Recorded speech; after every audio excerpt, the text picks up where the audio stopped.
오늘 많은 분들이 뵙고 싶어하는 분들이 여기 기다리고 있습니다. 직접 한번 불러보겠습니다. 감독님과 배우분들 차례로 입장해 주세요.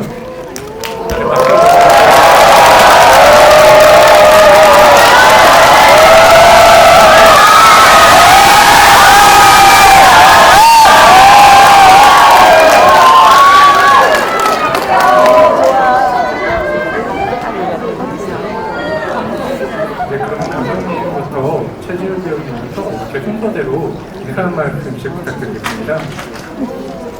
네, 안녕하세요. 저는 뉴노멀을 연출한 정범식이라고 합니다. 반갑습니다. 굉장한 박수를 주셔서 너무 감사드리고요. 저희 자랑스러운 배우분들 소개시켜드릴게요. 네, 안녕하세요. 협상력을 맡은 최지우입니다.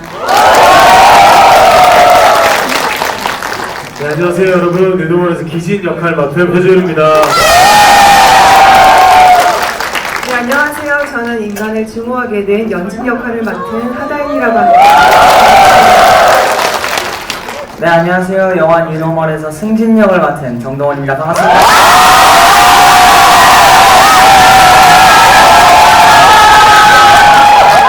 자리에 앉아주시고 질문을 진행하도록 하겠습니다. 오늘 열기가 굉장한데요. 사실 잠실에 걸리고 있는 한국 시리즈보다 여기 훨씬 대단한 것 같다는 생각이 듭니다. 일단 이 영화를 다들 어떻게 보셨나요? 네네. 다들 이 영화를 어떻게 보셨을까 굉장히 궁금한데요. 일단은 뉴노멀이라는 제목 자체만으로도 많은 분들이 지난 몇 년간의 어떤 경험들을 떠올리지 않았을까라는 생각이 듭니다. 저희가 뭐 하이제 거리두기라든가 뉴노멀 같은 단어가 사실 굉장히 익숙하지 않았는데 지난 몇 년 사이에 굉장히 이런 단어들이 우리 생활 안으로 들어왔죠. 그래서 이런 생활 자체가 어떤 영화적인 장르에 영향을 주지 않을까라는 생각을 했습니다만 어쩌면 이 영화가 그런 어떤 실태를 반영한 첫 번째 영화처럼 보인다라는 생각도 듭니다. 그런 측면에서 감독님과 배우분들에게 이 영화에 관련된 어떤 질문들을 많이 드릴 수 있을 것 같다는 생각이 드는데요. 일단은 그 뉴노멀이라는 그 제목 자체를 처음 구상하신 이유가 사실 궁금하기도 합니다. 그래서 정범식 감독님께 처음으로 좀 질문을 드리고 싶은데요. 이 영화가 이제 원래는 원제는 흐름이었다고 들었거든요. 근데 흐름이라는 제목 자체가 원래는 토리하다라는 그 일본 드라마에서 좀 따온 것으로 알고 있어요. 그 토리하다라는 제목 자체가 원래는 소름이라는 의미로 알고 있고요. 그래서 어떻게 보면 그 원제를 소름이라고 썼을 것 같은데 이런 제목 대신에 뉴노멀이라는 제목을 붙인 게 그 코로나19 유행 상황, 그 팬데믹에 영향을 받은 게 아닐까라는 궁금증이 들어요. 그래서 그 제목을 바꾸는 과정에서 분명히 그런 영향을 받았기 때문에 그 결과가 나왔을 것 같은데 그런 과정에 대한 이야기를 좀 들어보고 싶습니다. 일단은 저희가 이제 팬데믹 이전에 저희가 이제 회사를 차려가지고 저희가 어쨌든 호러 영화를 이전에 만들던 사람이니까 서스펜스 영화나 호러 영화를 주로 만드는 영화사를 한번 만들어 보자 하고서 저희가 이제 기획을 하기 시작했어요. 그런데 아시는지 모르겠지만 동서 출입 문고 뭐 이런 거 있잖아요. 그러니까 회사의 이름과 어떤 장르가 결부되어 있는. 그래서 저희 회사는 엄파 스튜디오니까 엄파 서스펜스 컬렉션이나 엄파 호러 컬렉션을 한번 만들어 보자 해서 이야기의 소재가 될 것들을 많이 모았어요. 실제 뉴스를 스크랩하기도 하고 말씀하신 것처럼 뭐 일본 TV의 원작을 사기도 하고 웹툰 단편소설 총망라해서 서스펜스 이야기가 될 것들 그리고 호러의 이야기가 될 것들을 해서 저희가 사실은 호러 컬렉션, 서스펜스 컬렉션도 지금 뉴노멀 말고도 만들어 놓은 것들이 여러 가지가 있어요.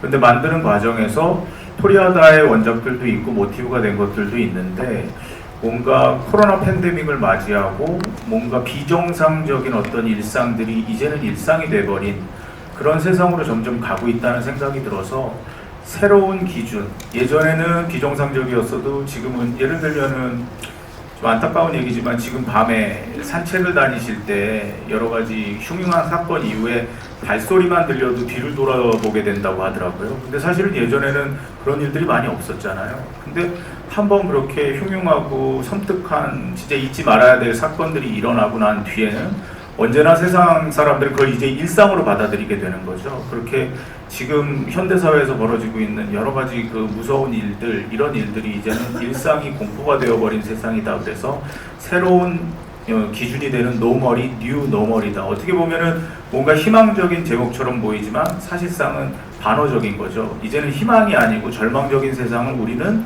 너무나도 당연하게 받아들일 수밖에 없는. 그래서 이제 서스펜스 컬렉션의 이제 1탄으로 여러 가지 이야기들을 영감을 받아서 그거를 영화적으로 가공해서 뉴 노멀을 만들게 된 것입니다.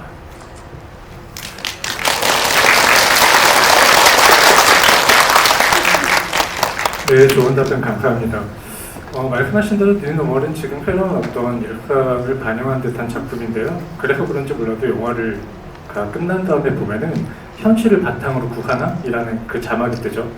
그래서 결국에는 이런 현실을 반영한 결과라는 것을 알게 될 수 있는데 흥미로운 건 이 뉴노멀이 6가지 챕터로 구성되어 있지만 결국 하나의 세계 속에서 일어나는 어떤 공통의 이야기라는 사실을 좀 인지하게 된다는 겁니다. 그 6명의 인물이 각각의 어떤 이야기로 갈라져 있는 것 같지만 그 안에는 느슨하게 뭔가 중첩되어 있는 인물이 있고 그러므로 우리가 각자 분열되어 있는 세계를 살고 있는 것 같지만 결국은 한 세계 안에서 뭔가 많은 어떤 정서를 공유하고 있다라는 것을 이 영화가 좀 보여주고 있는 것 같아요. 근데 흥미로운 게 감독 님께 하나만 더 질문을 드리자면 이 영화가 그런 6가지 어떤 현실을 모티브로 구성됐다라는 걸 마지막에 말씀해 주시는데 그렇다면 영화에 반영된 구체적인 실제 사건이 있었을지 그것도 좀 궁금합니다. 사실 우리가 영화를 만들어 놓고 놀랐던 게 저희 신림동 사건이라든가 서현역 사건 이전에 저희는 영화를 만들어 놓은 상태였거든요. 근데 여기서 이제 서스펜스라는 저희 영화가 서스펜스 영화를 표방하고 있잖아요. 정통 호러라기보다 또 귀신이 나오거나 뭐 초자연 현상이 나와야 되니까. 근데 이 서스펜스에 대한 정의를 찾아봤더니 죽음의 가능성이 가까이 있는 것을 장르적으로 서스펜스라고 하더라고요. 백주다행하제 길을 가는데 나를 모르는 사람이 나에게 흉기를 휘두르고 내가 인도로 걸어가고 있는데 차가 나를 덮치고 그리고 백화점에 쇼핑을 하러 갔는데 어떤 사람이 막 칼을 휘두르는 세상이라는 거는 죽음의 가능성이 너무나도 가까이 있다라는 생각이 들었고 그렇다면은 우리가 살고 있는 세상이 어떻게 보면 평화로워 보이지만 언제 어떤 사건이 일어날지 모르는 서스펜스적인 세상이 아닌가라는 생각을 했어요. 그러다 보니까 이런 사건들이나 이런 것들을 뉴스릴에 배치를 하고 그리고 있었던 이야기들 중에 뭐 원작이 있건 저희가 개발했건 그것들이 지금 일어나고 있는 사건들과 비슷하게 근데 사실은 저희가 그 일이 일어났는지는 정확히 이유를 모르잖아요. 그래서 이번 영화 같은 경우에도 딱 여러분들이 길 가다가 마주칠 수 있는 사람들을 그냥 쳐다보듯이 주인공에 대해서 너무 자세히 알지 않고 사실 배우분들도 연기할 때 제가 자세한 정보를 잘 안 드렸어요. 그냥 본인의 삶만 살 수 있도록 했고 그리고 이제 기자님 말씀하신 것처럼 이 연결에 대한 건 어떻게 생각하냐면 다들 핸드폰 이제 여시면 SNS에 친구분들이 엄청나게 많으시잖아요. 저만 해도 윗집 아랫집에 누가 사는지 모르거든요. 그리고 이웃이 누군지도 몰라요. 근데 이게 되게 어떻게 보면 말이 안 되잖아요.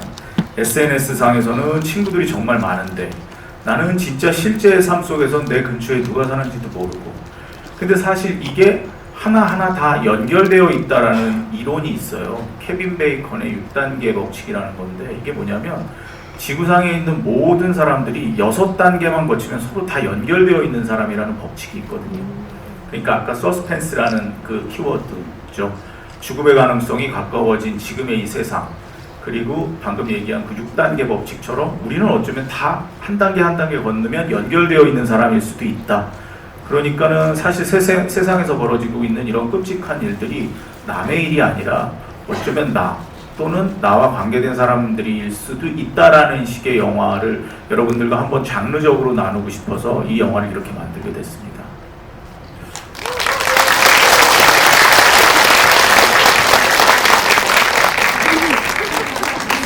감독님께서 어떻게 이 모든 배우분들을 캐스팅했을까 궁금했는데 이 굉장한 화술로 이 배우분들을 잘하셨어요. 너무 잘하시는데요. 이번에는 그래도 이제 배우분들께도 질문을 하나씩 드릴 예정인데 순서는 영화에서 출연하시는 순서대로 제가 질문을 드리도록 하겠습니다. 첫 번째로 제가 최주 배우님께 질문을 드릴 예정인데요. 이 영화의 챕터는 다 어떤 굉장히 흥미로운 부분들이 있죠. 뭐냐면 굉장히 오래된 영화에서 빌려온 제목들입니다. 예를 들어서 최지우 배우님께서 이제 처음 등장하시는 그 M이라는 챕터 있잖아요.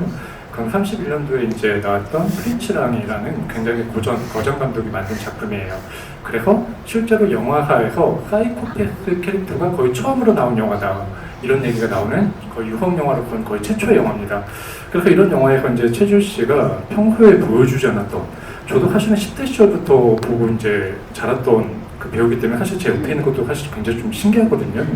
그래서 이렇게 실물을 뵙는 것도 굉장히 신기한데, 사실 그동안에 전혀 보여주지 않았던 캐릭터라서 그냥 배우의 존재 자체가 굉장히 반전이다 이런 생각이 들었어요. 그런데 한편으로는 이런 사이코패스 캐릭터를 나한테 제안할 일이 있을까? 라는 생각을 배우분께서도 해보지 않았을까라는 생각이 들어요. 이 역할이 처음 들어왔을 때 어떤 생각이 드셨는지, 그 감독님과 어떤 이야기를 나눴는지 궁금합니다. 네, 저는 처음에 사실은 이제 육아를 하다가 제가 복귀작이 이렇게 서스펜스 이런 브레이즈를 저도 생각을 못했는데 감독님이 제안하셨을 때 저도 놀랐어요. 감독님이 왜 저에게 제가 뭔가 어울리는 게 뭐가 있을까라는 제가 되게 궁금했었어요. 근데 이제 감독님이 그때 아까 말씀해 주셨던 고전 영화 M이라는 영화를 저한테 먼저 추천을 해주셨어요. 그 영화를 한번 봐달라. 그러면 이제 어떤 현장의 역할이 어떤 건지 어느 정도는 알게 될 것 같아서 그 영화를 유심히 봤어요. 근데 이제 그 영화에서도 그 사이코패스여가지고 모든 게 되게 힘들게 막 그런 게 뭐 사기를 저지르고 그런 게 아니잖아요. 실생활이 굉장히 소심해요. 근데 현장도 사실 실생활은 굉장히 뭔가가 좀 겁이 많고 좀 약간 소심한 듯한 그런 느낌인데 다시 이제 서서히 그런 다른 자아가 나오는 모습이 나오잖아요. 근데 그런 부분이 저도 저의 어떤 모습이 나올까 사실 너무 궁금함이 컸고요. 그리고 무엇보다 감독님의 전작이 워낙 너무 좋았기 때문에 사실 감독님에 대한 신뢰가 굉장히 컸어요. 감독님이 저의 그런 새로운 모습을 잘 끌어주시지 않을까 믿고 의지한 편이 가장 컸습니다.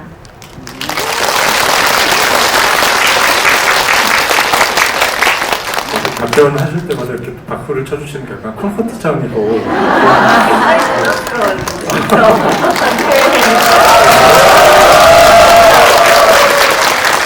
내년 초에 받아야 될 기운을 지금 올해 지금 빨리 다 외워서 받고 있는 기분인 것 같아요.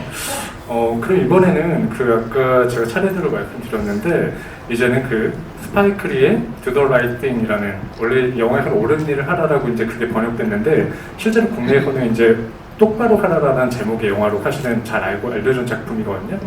이 작품을 이제 뭔가 빌린 두 번째 챕터에 출연하시는 바로 정동원 배우님께 질문드립니다.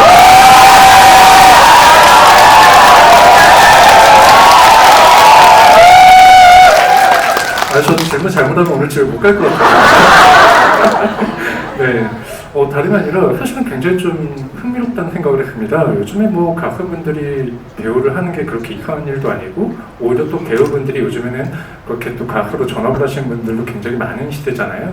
그런데 이제 흥미로운 건 어떻게 보면 이 영화에서는 또 실제 본인의 나이와 비슷한 10대 캐릭터를 연기하기도 했고 그런 측면에서 굉장히 또 그 캐릭터에 대한 이해도가 높지 않았을까라는 생각도 듭니다만 궁금한 게 있어요. 왜냐면 이 캐릭터가 사실은 굉장히 좀 공경에 빠진 노인을 구해주는 역할이잖아요. 그렇기 때문에 보통 이런 경우면 이 캐릭터가 좀 복을 받아야 되고 좀 상황도 좀 잘 돼야 될 텐데 아니 이럴 수가 있나.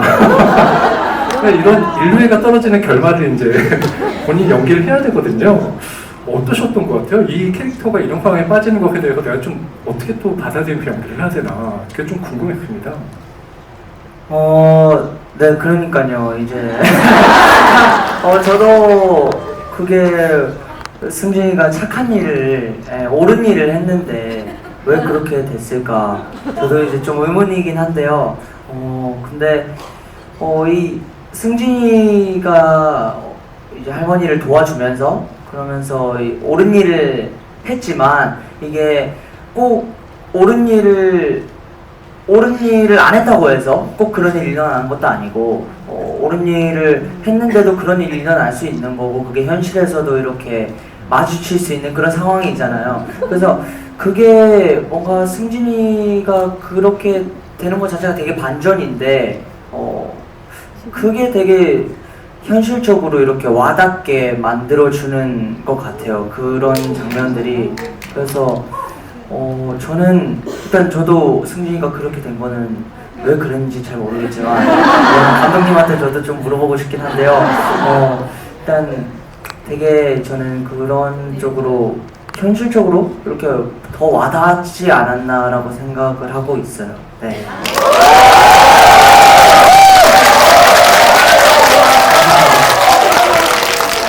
제가 예전에 광화문에서 월드컵 하강경기를 지금 분위기가 더 뜨거운 것 같습니다. 그리고 이쯤 되면 약간 감독님의 해명이 좀 필요할 것 같아서 감독님의 해명하실 기회를 한번 드리도록 하겠습니다.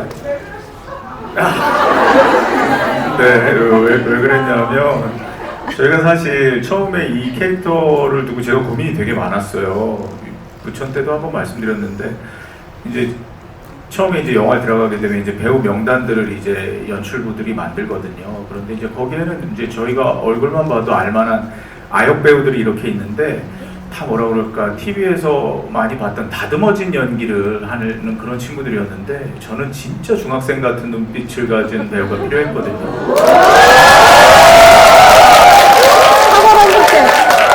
뭔가 이렇게 진짜 그렇잖아요. 그 나이 또래 아이들을 보면은 어떤 때는 세상에 대한 호기심이 있지만 또 어떤 때는 세상에 대한 두려움이 있고 그리고 어떤 거를 하자고 할 때는 머뭇댐과 이렇게 말 못하고 쭈뼛거림이 있는데 제가 볼 때 동원이가 그 예전에 건물 앞에서 이럴 때 그런 할머니가 들어가자고 할 때 막 어색하게 웃으면서 쭈뼛대는 그런 표정들이 정말 리얼하게 잘 나왔다고 생각합니다.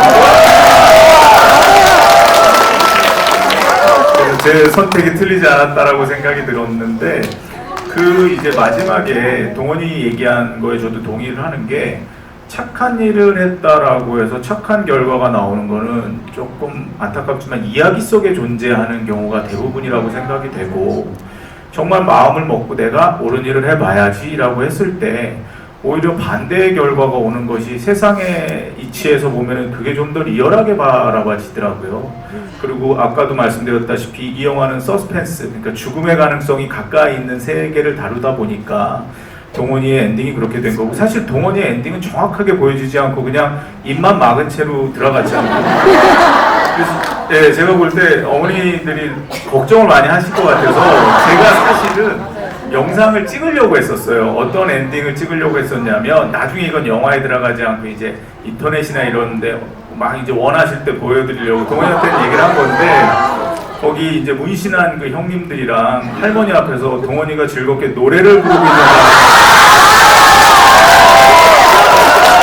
저를 이제 원망하시거나 너무 걱정을 하실 때 아니다 사실은 이런 쿠키 영상이 있다라고 했는데 저희가 그 촬영 일정이랑 그때 코로나 때라 너무 이 섭외가 어려웠었어요. 그 장소가. 그래가지고 고기 촬영은 못했는데 그런 시나리오가 있었다라는 것은 이 자리를 빌어서 말씀을 드리고 싶습니다. 살았다고 합니다.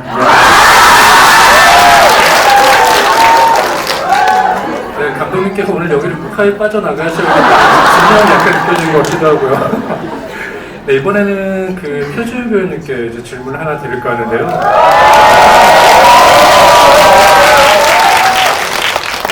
표준 배우님께서 또 출연하신 그 5번째 챕터 피핑톰이죠. 피핑톰에 대한 설명을 좀 드리자면 이 작품은 1960년대에 개봉한 작품이고요. 국내에서는 저주받은 카메라라는 제목으로 사실은 나갑니다. 네, 이 피핑톰에 어떤 기원이 있는데요. 그 고디바, 우리가 잘 아는 어떤 그 초콜릿 브랜드죠. 그 고디바의 전설과 좀 유래가 있는데 이 부분은 지금 시간이 없기 때문에 한번 그 포털에서 찾아보셔도 좋을 것 같아요. 그래서 뭔가 원래 훔쳐본 어떤 대항에 관한 이야기가 바로 피핑톰입니다. 이 영화에서 보시는 그 피핑톰의 역할은 결국 표준 씨가 이제 역할한 기진이라는 인물이 그 역할을 맡은 건데요. 사실 표준 씨가 그 기존에 출연했던 그 호텔 델루나를 보면서 그런 생각을 한 적이 있어요. 아니 이렇게 또 가수가 연기를 잘하면 되나? 너무 반칙 아닌가? 이런 생각이 들었는데 근데 알고 봤더니 직접 극단을 창립해서 실제로 무대에 오를 기회도 직접 만들어내는 배우이기도 하고요. 그리고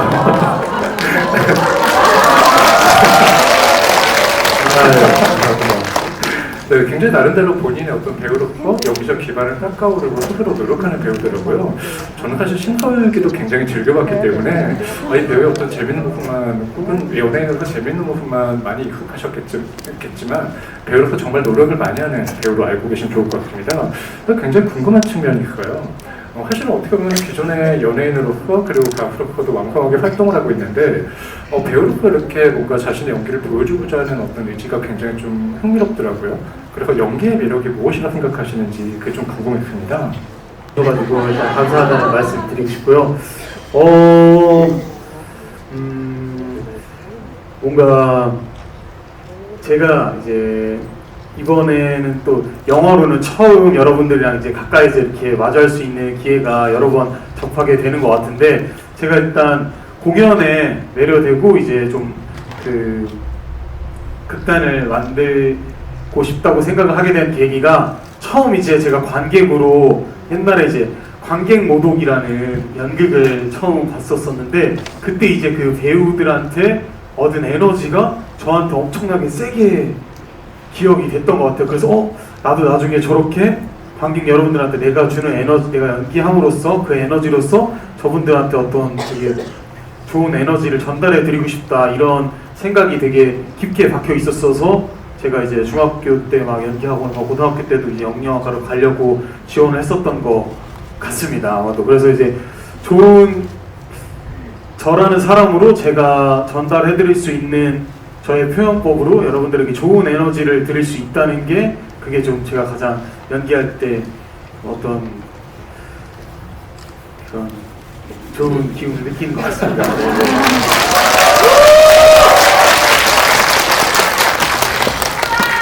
저도 배우로서 생활해본 게 아니기 때문에 막연히 짐작할 수밖에 없지만 결국 내가 아닌 남을 연기할 때 나타나는 나의 또 몰랐던 내 자신을 마주하는 그런 어떤 흥미나 쾌감도 있지 않을까. 결국 연기를 하시면 하실수록 나를 더 잘하는 게 어떤 기회가 되지 않을까 이런 생각을 막연하게 해봅니다. 이번엔 또 하다인 배우님께 질문을 드릴 예정인데요. 하다인 배우님은 마지막에 그 개같은 네임펜이라는 챕터에 나왔죠. 이 제목은 사실은 라셀 스트롬의 굉장히 유명한 원작 스웨덴 영화입니다. 그래서 이 작품에서도 이제 어떻게 보면 그 원제를 따서 이 영화에는 그 캐릭터에 갖다 붙인 것 같은데 아까 하다인 배우님께서 세상을 뭔가 굉장히 염세하게 된 굉장히 증오하게 된 캐릭터를 연기했다 이런 말씀을 앞에 잠깐 주셨죠. 그런데 사실 어떻게 보면 지금 제 옆에 감독님 옆에 앉아 계신 네 배우 중에서 뭐 최지우 배우님이나 태준 배우님이나 정동원 배우님은 어떻게 보면은 재발견 같은 느낌이라면 하다인 배우님은 이 영화 안에서 뉴노멀의 어떤 발견이 아닐까라는 생각이 드는 배우입니다. 그리고 굉장히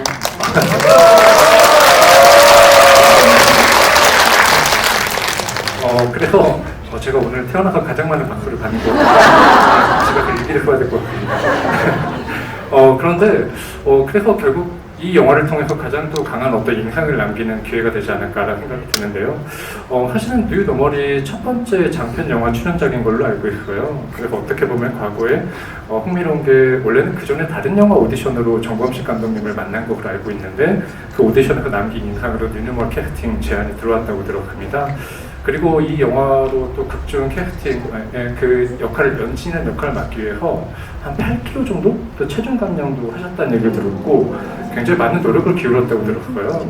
그래서 어떻게 보면 이 영화를 결국 실제로 나의 모습을 스크린에서 보는 그 감정이 어땠을지 그리고 이렇게 또 영화를 봐주신 관객과 마주하는 그 순간에 또 감정이 어떨지 사실 굉장히 또 궁금합니다. 사실 영화 캐스팅 되고 나서부터는 이렇게 멋진 선배님들, 매력적인 배우님들, 또 무엇보다 좋은 감독님과 작업할 수 있는 게 어깨에 굉장히 많은 부담이 있었어요. 그래서 아까 말씀하신 8kg 부분도 감독님께서 이 연진이란 인물은 워낙 캐릭터 자체가 스타일이 독특해서 그 스타일 느낌이 나려면 당신 제가 조금 통통했어가지고 조금 빼는 게 좋겠다는 조언을 받아서 얼른 캐릭터를 위해서 8kg를 감량하고 내가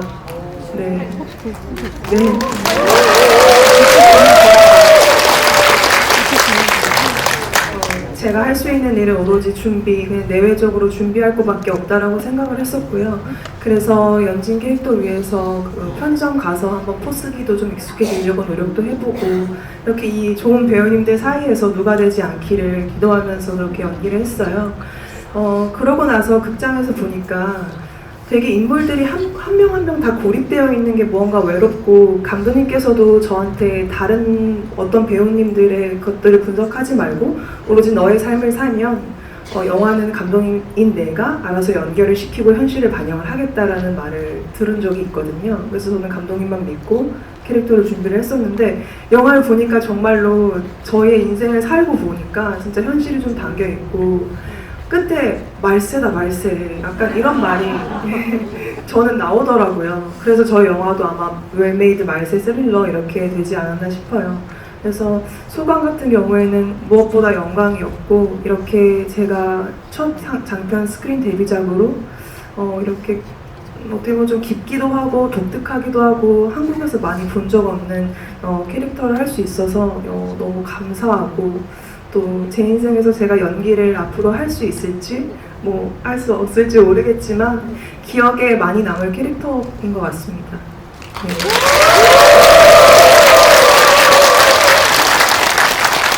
네, 좋은 답변 감사합니다. 뭐 앞에서도 이미 이야기했지만 감독님께서 이 많은 배우들을 어떻게 모았을까 생각했는데, 결국에는 아까 우리가 이 자리에서 증명했죠. 엄연히 정말 탁월하시구나, 탁월이 정말 대단하시다 생각을 했는데, 그럼에도 불구하고 한번 여쭤보고 싶습니다. 이렇게 또 굉장히 많은 배우가 필요한 영화이기도 하거든요. 어떻게 보면 그 6명의 시선으로 빌려서 하나의 세계를 뭔가 순환하는 듯한 이야기이기 때문에, 그 어떻게 보면 하나의 챕터마다 그 많은 배우들이 등장하고 그리고 중첩되고 그 라인을 연결하는 것도 굉장히 중요할 것 같아요. 예를 들면 최지우 씨가 이제 처음에 그 M이라는 챕터에 등장하지만, 그 디렉트 투 킬에서도 굉장히 마지막에 또 강렬한 그 모습으로 등장하거든요. 그러니까 어떤 배우들은 어떤 두 개의 챕터에 등장해서 그 세계관을 공유해준 역할까지 이제 도맡아야 됩니다.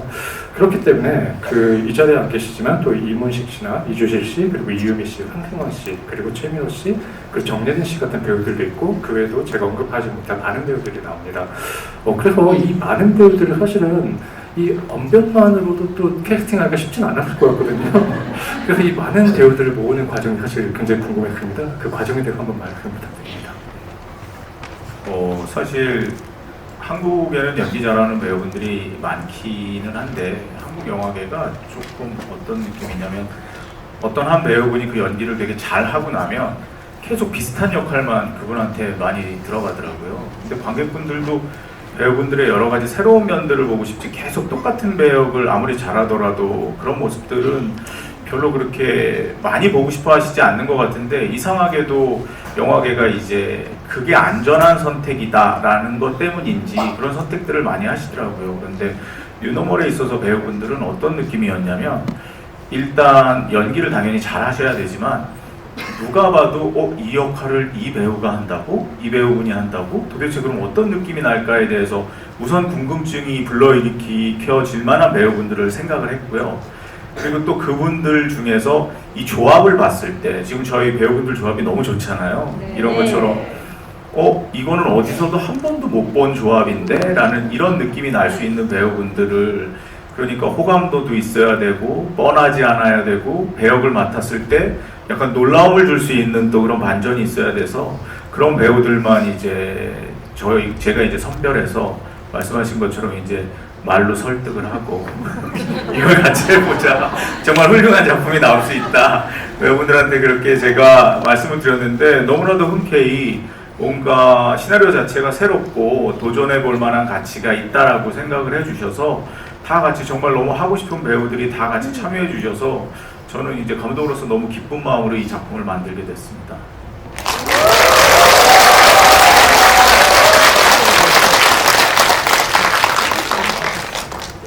그리고 흥미로운 게 이 영화의 제목이 뉴 노멀인데, 매 배우분 모두 다 어떻게 보면 이 영화가 또 하나의 뉴 노멀이 된 것 같다는 생각이 들거든요. 굉장히 오랜만에 복귀하시기도 했고, 사실은 또 최주윤 배우님 같은 경우는 해병대 전역 이후에 또 이렇게 하는 공식적인 자리이기도 하고 첫 번째 영화이기도 하고요. 하다인 배우님은 아까 말씀하신 것처럼 첫 번째 장편 영화이고 굉장히 좋은 기억이 남을 것 같다는 말씀 주셨고, 정동원 배우님 역시 마찬가지로 이런 어떤 자리를 또 찾게 된, 어떤 영화로 이런 공식 자리를 또 찾게 된 건 처음일 것 같다는 생각이 들거든요. 그래서 갑자기 또 그런 궁금증이 드네요. 그 정동원 배우님 같은 경우는 이렇게 스크린으로 자기 모습을 보는 건 처음이었을 것 같거든요. 그렇게 마주하는 모습이 사실은 그 베테랑 배우분들도 시가일 때 다들 그렇게 떨리신다고 하더라고요. 자기 모습을 보는 게 그렇게 어색할 수가 없다라는 말씀을 하시는데 어떠셨나요? 그 첫 경험이 좀 궁금합니다. 네. 저도 그러니까 저는 이거 찍었을 때 당시의 얼굴이랑 지금 얼굴이랑 또 느낌이 너무 다르잖아요. 근데 젖살도 안 빠지고 좀 쌍꺼풀도 안 진하고 그래서 그때 모습을 보는데 제가 봐도 좀 저땐 저랬구나, 조금 귀엽네라는 생각이 들 때가 있어요. 그거 옛날 모습이라서. 그래가지고 저는 되게 좀 보는 게 어색하기도 하지만, 그리고 어색하기도 하고 이런 자리도 처음이라서 굉장히 지금도 떨린 상태거든요. 네, 떨리고 있는 상태라서 되게 긴장도 많이 하는데 근데 또 제 아기 때 모습을 또 영화에 이렇게 제가 담을 수 있다는 뭐라고요? 지금은 아기는 아니고요. 고등학생이니까 이제 어렸을 때 모습을 또 스크린에 이렇게 뭔가 담을 수 있다는 것 자체가 너무 영광이기 때문에 항상 일단 저를 캐스팅해 주신 감독님한테 너무 항상 감사한 생각을 하고 있어요.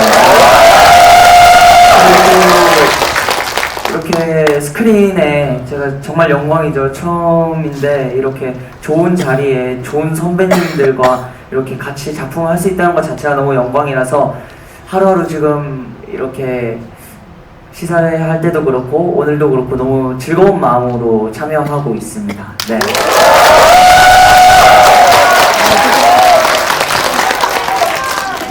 저희가 그래서 이제 나이가 제일 적은 배우분에게 질문을 드렸으니까 상대적으로 가장 이제 경력이 많은 배우분께도 질문을 드리도록 하겠습니다. 이제 여기서 가장 베테랑 배우라고 하는 최주호 배우님께 이제 질문을 드릴 예정인데요. 여기서 아마도 연기를 하실 때 가장 적은 배우를 만난 배우일 거예요, 아마. 왜냐면 처음에 그 챕터 1에서는 딱 이문식 배우님과만 마주쳤고, 그 세 번째 챕터에서도 이유미 씨를 만났고, 그리고 한 가지 또 특이점이 있는 거는 이 네 분의 배우 중 유일한 가해자입니다. 나머지 분은 다 피해자인데 유일한 가해자예요. 그래서 그동안에 맡아보지 못했던 굉장히 저만 안 좋네요. 그렇죠. 그리고 요리를 할 때 흔한 도구인 줄 알았지 이거 남을 찔러본 적 없잖아요. 어느 그런 역할을 해보신 적이 없는데 이번에 처음으로 그런 역할을 하신 거거든요. 근데 어떻게 보면 그런 게 중요하다기보다는 연극적인 어떤 합을 맞춰보는 연기가 굉장히 중요했을 것 같아요. 어느 한정된 공간에서 1대1로 합을 맞추기 때문에 상대 배우가 굉장히 많은 논의를 했을 것 같거든요. 이 자리에 안 계신 그 이문식 배우님과 그 이유미 배우님과 많은 대화가 필요했을 것 같았는데 어땠는지 그 과정이 궁금합니다.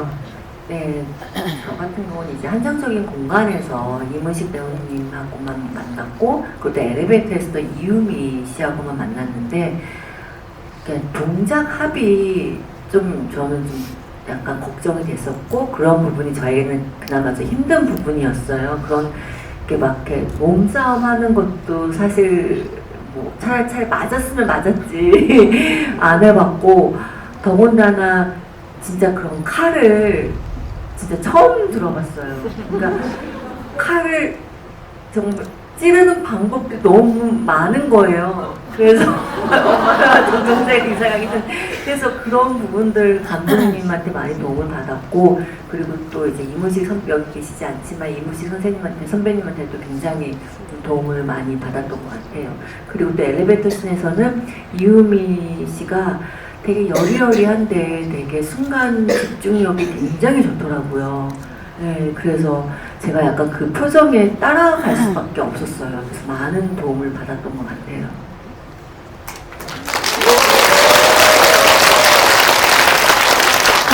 네, 좋은 설명 감사합니다. 이번에 표준 배우님께 한번 질문을 드려볼까 하는데요. 사실 그 기진한 역할이 어떻게 보면 굉장히 좀 어려운 역할인 것 같아요. 왜냐하면 정말로 자칫하면 정말 그 캐릭터가 혐오스럽게 보일 수밖에 없는 역할인데 그 챕터에서 배우의 연기가 많은 것들을 해결해줬다는 생각이 듭니다. 그래서 어떻게 보면은 그런 열연을 통해서 그 인물의 어떤 좀 떨어지는 판단력 같은 것들을 나름대로 좀 자연스럽게 뭔가 받아들이게 그렇게 만들어준 역할을 했는데, 어떻게 보면 그런 역할을 뭔가 마음을 담는다는 것 자체가 사실은 준비 과정이 굉장히 필요했을 것 같거든요. 이 인물에 대한 어떤 이해를 하는 과정이 굉장히 필요했을 것 같고, 그 과정에서 감독님과도 많은 대화가 필요했을 것 같다는 생각이 들어요. 어떠셨는지 궁금합니다. 일단은 그 처음 역할을 받았을 때는 제가 이 영화를 이제 끝내고 볼 때처럼 이렇게 좀 제 모습을 뭐라 그러지, 순수하게 저런 행위를 좀 이렇게 순수하게 좀 귀엽게 담아주실 줄 몰랐고요. 저는 그냥 대본만 봤을 때는 이거 진짜 잘못 연기하면 진짜 이거 너무 나 너무 이상하게 나오겠는데, 이제 너무 좀 걱정이 많이 되기도 했는데, 그 지점이 좀 이제 배우로서 되게 도전 의식을 많이 불러일으켰던 것 같고요. 제가 이걸 또 잘해내고 싶다는 생각을 했던 것 같고, 이제 기진이를 이해하기 굉장히 어려웠지만, 이제 감독님한테 좀 이제 많이 촬영장에서도 많이 여쭤보고, 그 전에 이제 준비를 할 때도 많이 좀 전화를 드리고 여쭤봤던 것 같은데, 이렇게 좀 어떻게 하면은 더 좀 이렇게 막 예를 들면 좀 변태처럼 보일 수 있을까, 뭐 이렇게 그런 지점을 노력하지 않았고요. 그냥 기진이 얼마나 좋아하면은 저렇게 행동을 할까, 얼마나 좋아하면은 저런 표정을 지을까, 그렇게 좀 다가가려고 많이 노력을 했던 것 같습니다. 예.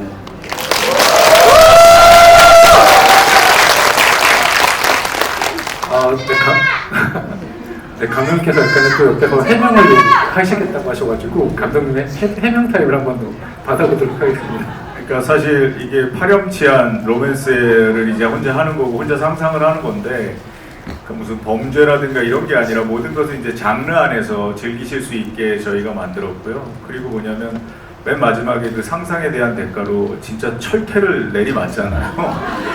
근데 이제 지훈이랑 얘기했던 여러 가지 연기도 너무 잘했는데, 모르시는 분들이 있어서 말씀드리려면, 저희가 이 손가락 연기를 하는 게 정말 중요했었어요. 아시겠지만 이 손가락 연기하는 게 정말 쉽지가 않거든요. 그래서 처음부터 어떻게 했냐면 저희가 하루에 100보씩 걷기로. 그래서 지훈이가 매일 하루에 100보를 걷고 저한테 손을 이렇게 찍어서 촬영하는 날까지 100보씩 계속 걸어서 나중에 진짜 사람처럼 걷더라고요. 그래서 그런 연습을 다 하고 나서 그 장면을 찍어서 진짜 허접된 손가락이 사람처럼 보이잖아요. 그런 노력을 해줘서 그런 멋진 손가락 연기가 나온 거를 제가 말씀드리고 싶어서 잠시 말씀드렸습니다.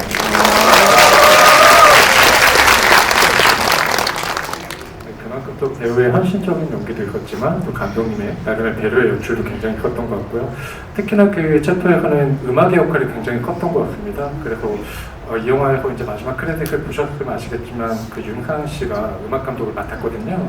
그래서 굉장히 또 음악적인 어떤 그런 사운드도 굉장히 중요한 역할을 한 영화다라는 말씀을 드리고 싶고요. 그래서 마지막으로 이제 하다인 배우님께 좀 질문을 드리고 싶은데요.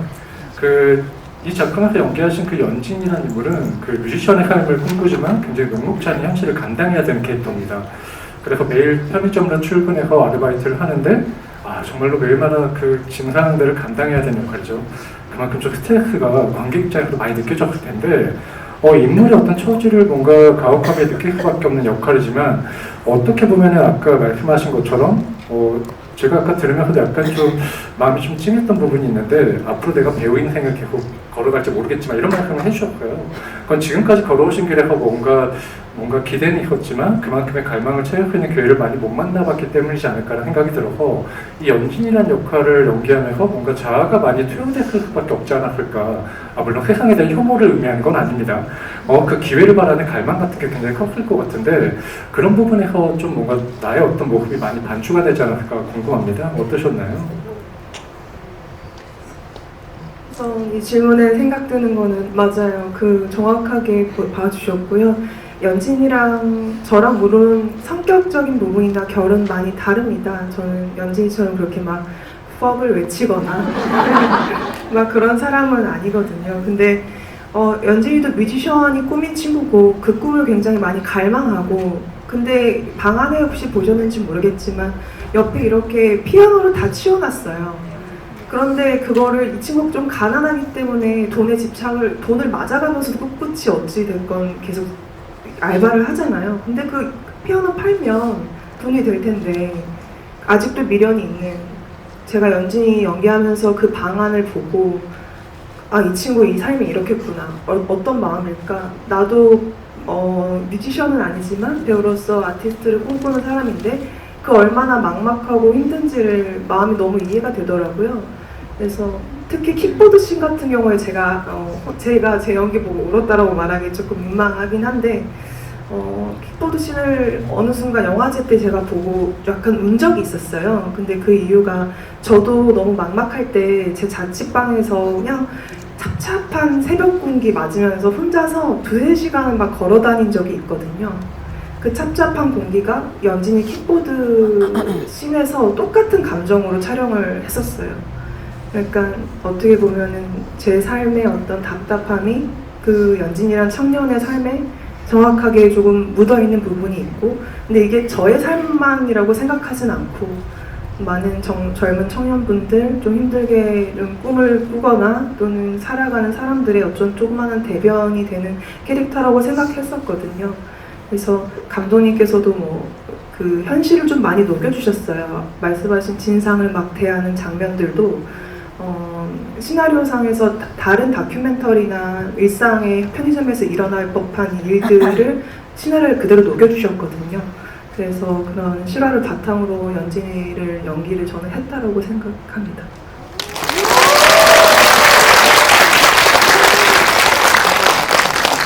네, 이제 시간 관계상 질문을 맞춰야 될 것 같은데요. 이 시간이 영원했으면 좋겠지만 어쩔 수 없이 극장문은 닫힐 시간이 다가오고 있습니다. 그래서 마지막으로 이제 감독님부터 이제 최주배님부터 차례대로 이제 마지막 인사를 부탁드릴 예정인데요. 이 영화는 사실 굉장히 위압적인 어떤 상황들을 그리고 있지만 단순히 인류애가 떨어지는 어떤 삶을 받아들이라고 강요한 영화는 아닌 것 같습니다. 사실 우리가 어떤 악한 일이 일어나거나 굉장히 끔찍한 일에 어떤 뉴스를 자주 접하게 될 텐데 그런 뉴스를 접할 때마다 사실은 세상이 굉장히 붕괴된 것 같은 기분을 느끼잖아요. 근데 그럼에도 불구하고 사실은 우리 주변에는 훨씬 더 선하고 착한 사람이 많다는 걸 좀 인지할 필요가 있지 않을까 생각이 들어요. 다만 이런 영화들은 장르적이고 어떤 공포적인 엔터테인먼트 요소로서 우리 현실을 많이 반추시키는 어떤 역할을 하는 것 같습니다. 그런 측면에서 이제 감독님부터 이 영화를 보신 관객분들에게 이 영화를 보고 어떤 감상을 얻었으면 좋겠을지, 그리고 동시에 마지막으로 인사 한 말씀 추가로 부탁드리겠습니다. 네. 그러니까 요즘 뭐 뉴스를 보건 주변을 보면 정말로 분노가 많은 것 같다는 생각이 들거든요. 남 잘 되는 것도 싫고, 그리고 남이 조금만 이렇게 해도 그냥 분노가 나고 저 사람 믿고 막. 근데 결과적으로 그게 이제 서스펜스가 가찬 세상으로 가는 게 아닌가라는 생각을 했고, 결국 나 혼자가 아닌 나와 관계된 사람들과 건강한 관계를 맺는 것이 결국 죽음의 가능성이 가까이 있지 않은 예전처럼 조금 더 평화로운 세상을, 그리고 일상을 맞이하면서 살아갈 수 있는 것이 아닐까라는 것을 어떻게 보면 경각심 측면에서 장르적으로 영화적으로 즐기실 수 있게 만든 영화니까 장르적인 것은 즐기시고 메시지가 느껴지셨다면 그 메시지대로 또 일상을 또 행복하게 사셨으면 하는 바람으로 여러분께 마지막으로 인사드립니다. 여러분들 감사합니다. 늦은 시간까지 이렇게 함께 해주셔서 너무 감사드리고요. 영화는 영화대로 또 재밌게 봐주셨으면 좋겠고, 그리고 또 항상 건강하시고 행복하세요. 네, 여러분 오늘 첫 시사회인데도 불구하고 너무 이렇게 많이 응원 와주셔서 너무너무 감사하다는 말씀 전해드리고 싶고요. 또 저희 영화 정말 열심히 준비했으니까 주변에 많이 홍보 같이 해주셔서 이번 주에 많이 봐주셔야지 우리 또 예쁜 15살 동원이가 담겨있는 그 극장에서 만나볼 수 있으니까요. 많이 그렇게 홍보해 주시길 바랍니다. 또 홍보해 주실 때 또 이 손가락 연기 제가 했다고 같이 읽어주시면 감사하겠습니다. 여러분 감사합니다. 네, 오늘 이렇게 첫 개봉 그리고 저희의 첫 뮤비 자리에 와주신 여러분들 너무 인연인 거라고 생각해요. 그래서 꼭 많이 응원해 주시고 11월 8일 또 저희 개봉일 이후에 계속 저희 영화가 좋은 입소문으로 힘을 낼 수 있도록 여기서 많이 응원해 주시면 너무 감사할 것 같고요. 제가 연진이 연기하면서 좀 생긴 습관이 있는데요. 항상 온라인상에서 좋아요 좀 누르고 악플 쓰지 않고 절대 좋은 말 쓰는 습관이 생겼거든요. 그래서 여러분들도 혹시 되신다면 항상 좋은 글 그리고 좋은 걸 보시고 쓰셨으면 좋겠어요. 근데 저희 좋은 글 가운데 영화 뉴노멀 리뷰와 후기가 있으면 더욱더 행복할 것 같습니다. 오늘 와주셔서 감사합니다. 네, 오늘 이렇게 또 첫 개봉한 날인데 많은 분들 시간 내주셔서 너무너무 감사드리고요. 오늘 저도 이렇게 대선배님 분들과 이렇게 같은 작품을 통해서 여러분에게 이렇게 얘기도 할 수 있고 여러분 만나뵐 수 있어서 너무너무 즐거운 시간이었고요. 여러분 이번 주 안에 많이 봐주셔야 저희 영화가 영화관에 오래 걸려 있을 수 있습니다. 아시겠죠? 잘해주실 거라 믿고 네 저희도 계속 열심히 홍보하도록 하겠습니다. 오늘 즐거운 시간 되셨으면 좋겠습니다. 감사합니다. 마지막으로 배우분들과 같이 이쪽을 바라보면서 단체로 사진을 찍어 합독해 주시면 감사하겠습니다. 네. 그리고 말씀하신 것처럼 그 N차 관람, 그 U차 관람을 다음에도 계속해 주시면 감사하겠습니다. N차 관람 딱 가능!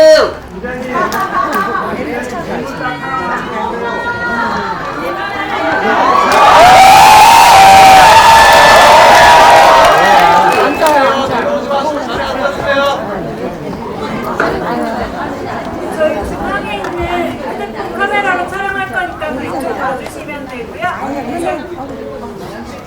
저희 시그니처 N포즈 같이 배우님들 따라서 손 모양 같이 해주시면 더 좀 예쁘게 사진 나올 것 같아요. 제가 하나 둘 셋 하겠습니다.